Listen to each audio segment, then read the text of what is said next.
A black man is facing 30 days in jail for telling a cop, get your ass out of the way. This is a picture of Alabama native Reginald Burks. Burks was pulled over by an officer in the town of Ozark, that's southeast Alabama.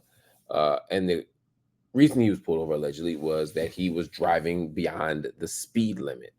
Now, when Burks asked the officer how fast he was going, the officer said his radar was broken, so he used his cruise control to estimate it. And I don't know if y'all know, cops do that all the time.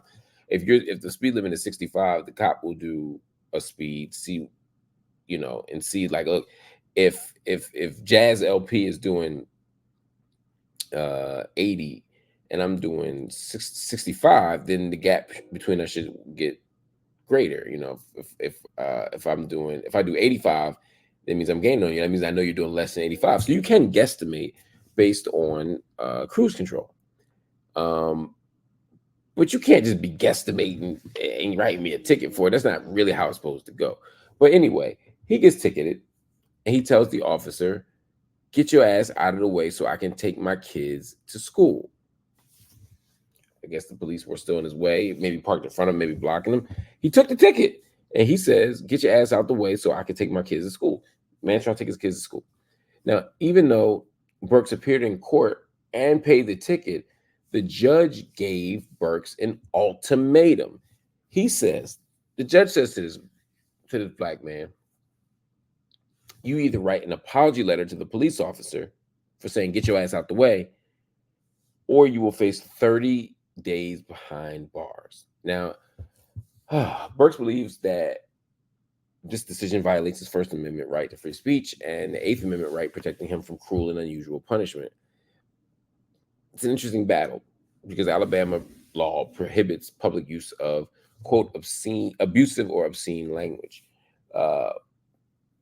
Burks said, I wasn't using obscene language. As I said, it was ass, and ass is in the Bible. So therefore, it's not obscene. What you got to say now, Mr. Judge? And the judge basically was like, apologize or take your ass to jail. Now, here's my frustration.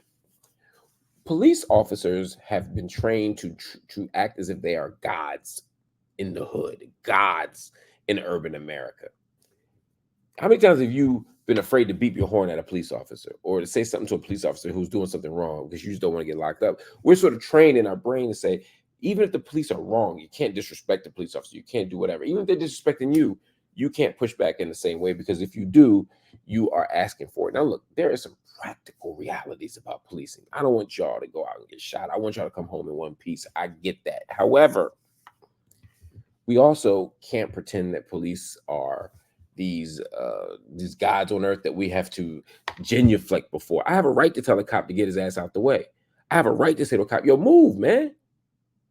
Now, if my paperwork ain't right, if my driver's license ain't right, if I ain't got no insurance on the car, I probably won't say that. I'll be like, hello, officer, how are you? Lovely day, isn't it?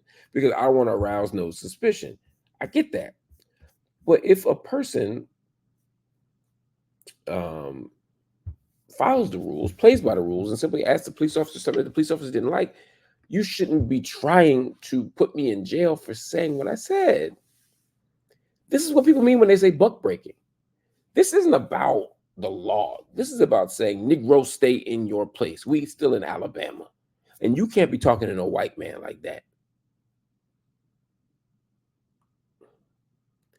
And so now they're saying if this man doesn't apologize, he has to go to jail. Now, if I were him, I would not apologize.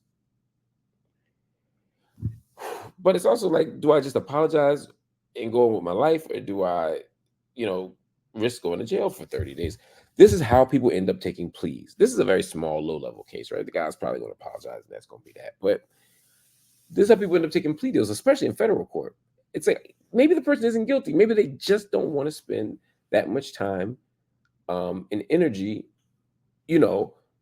rolling the dice. Like, so for example, if I'm a defendant in federal court, maybe I didn't do it. But it's like, do I want to spend this much time and energy? Do I want to risk going to prison? Because they threw 1 trillion years at me. Whereas if I just take this plea, I'll go to jail for 6 months or a year. I didn't do it, but you know what? It doesn't even matter. I don't want to risk it. Right. And so you start to make your legal decisions not based on what's right and wrong, but what's pragmatic.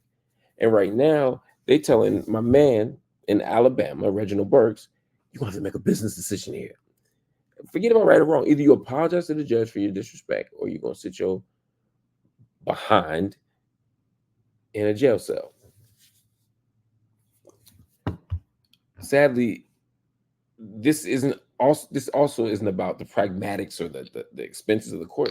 It's about telling black people, yo, you in Alabama, stay in your place. Negroes don't talk to white people that way. And every time you do, we're going to make sure we find another jail cell for you.